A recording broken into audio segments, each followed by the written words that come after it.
Senjakala di sangkar Garuda yang hilang asri, kepingan cinta kian runtuh sebab derita teman sejati. Keteduhan belai sayang ibu pertiwi ditumbalkan demi pesugihan. Pada janji surga yang luput dari ikhtiar pengendali kehidupan. Perbedaan bukanlah bencana, namun satu tak harus dipaksa sewarna. Bineka tak terbatas pada budaya dan tunggal bukan soal mayoritas sebagai emas dan minoritas bukan tumbal sahaya. Isu krusial nasional dimakan bumi ketika isu sepele pornografi dilangitkan. Individu perusak moral disorot saat kepentingan hidup jutaan rakyat disulitkan. Drama berkedok konten mengandung provokasi buahi pengeroyokan. Maka tenggelam berbagai tuntutan di sudut pengasingan. Perusak bangsa sembunyi kuku di balik teriakan harga mati. Racun kelangsungan hidup bangsa samarkan diri pada barisan petinggi. Minyak kelapa dilangkakan, BBM dinaikkan. Korban begal membela diri ditersangkakan. Sementara pelaku bangsat leluasa memberikan kesaksian tanpa sangsikan perbuatan. Jika bukan viral sebagai jembatan, mustahil perkara korban dihentikan. Korban kilometer 50 disurgakan. Pelaku bengis dianugerahi kebebasan. Petinggi laksana Tuhan berkafir ulama. Ulama bermuka pujangga. Pujangga pakar perongrong kesadaran berasas sabda kebohongan. Media musuh rakyat kampanyekan kehinaan. Kultuskan perusuh laksana Tuhan. Dikotomi sadar dan alpa. Lantas sadar diceburkan pada lumpur pekat peraduan. Kemudian dibantai bersenjatakan arit palu di kolam perjudian. Sebab tuan tanah bangsa termakan topeng kesederhanaan. Dihimpit kesulitan baru dikunjungi tamu terlambat bernama kesadaran. Sangkar emas Garuda dirobohkan. Sayap perkasa Garuda dipatahkan. Tajam mata Garuda dipanah butakan. Wibawa Garuda dipaksa tundukkan. Bineka ingkari tunggal bersarung darah.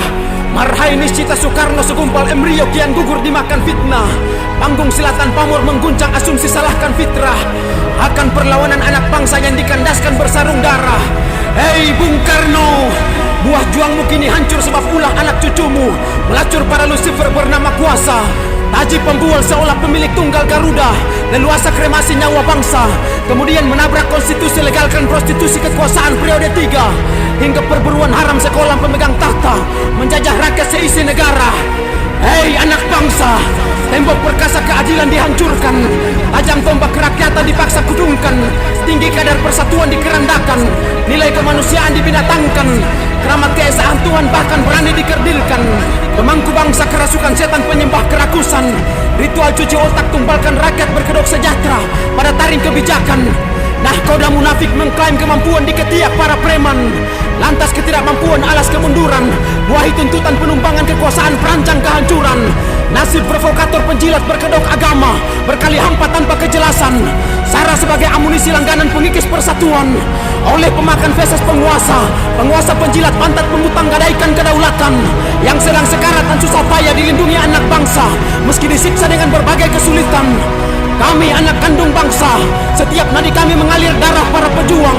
Mirisnya kewarasan kami dipaksa gilakan. Kesehatan kami di atas kertaskan di negara sakit-sakitan. Dan jiwa kami dipaksa sakitkan. Akal kami dipasung saat kami berjuang mengangkat bangsa kami dari lembah kematian. Kami anak kandung bangsa berjuang sendiri agar tetap hidup di tengah kerasnya tekanan kematian. Dalam menentang pembunuhan terhadap kelangsungan hidup bangsa kami tanpa persenjataan. Neraka dirancang dan dilaksanakan sendiri oleh petinggi negara terhadap anak bangsa. Namun tiada pilihan lain selain bertahan dan melawan. Sebab tinggalkan negeri kala diburu kehancuran ialah tindakan pengecut tanpa dasar pembenaran. Garudaku, terbangmu kini tiada bertameng. Sebab gagah matamu tak lagi berparas. Jika silamu masih setia bernafas, hendaklah terbangmu kau bentengi. Haramkan ia berburu pada pengejaran surga tanpa perisai. Kami Melanesia adalah nusa hitam dengan kegelapan dan manusianya yang terbelakang. Mungkin terlalu rendah untuk hidup berdampingan dengan kalian yang katanya bersih tanpa cap terbelakang.